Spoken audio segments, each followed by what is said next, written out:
Selon les explications d'un spécialiste en politique congolaise, la position de Martin Fayulu Madidi sur la fin du mandat du pouvoir en place est déjà réglée dans la Constitution. Il estime par ailleurs que Fayulu est dans son rôle d'opposant. En fait, la réaction, c'est que c'est une question qui est déjà tranchée par la Constitution.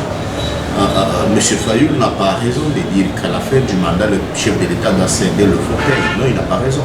Parce que la Constitution, que tout le monde est censé respecter, dit clairement qu'à la fin du mandat, le chef de l'État reste en fonction jusqu'à l'installation du nouveau président de la République démocratiquement élu. Et donc, cette question, elle est close.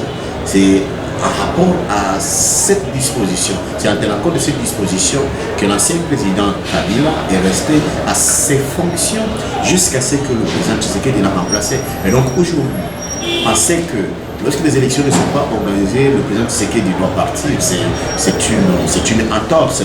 Mais je crois qu'il est dans son rôle en tant qu'opposant.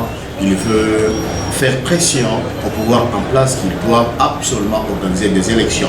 Mais je crois qu'ils ne peuvent pas chercher à poser des actions qui vont violer la Constitution parce qu'elle reste tout de même notre loi suprême et qui s'impose à tous. Ce politologue ajoute par ailleurs, en cas de la non-tenue des élections dans le délai, un compromis peut être trouvé par la classe politique congolaise afin de promouvoir la paix. Quand vous faites un regard rétrospectif, c'est-à-dire ce qui a été fait en 2016 avec le président Kabila peut également être fait avec le président Tshisekedi.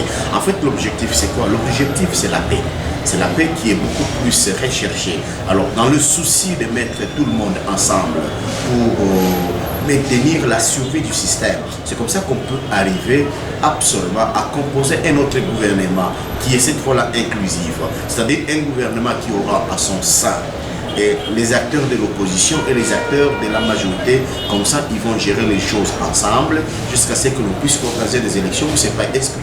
Ça pourrait être fait. C'est une formule qu'on peut faire pour assurer la paix dans le pays. Selon le calendrier fixé par la centrale électorale, l'organisation des élections présidentielles et législatives seront organisées en décembre 2023.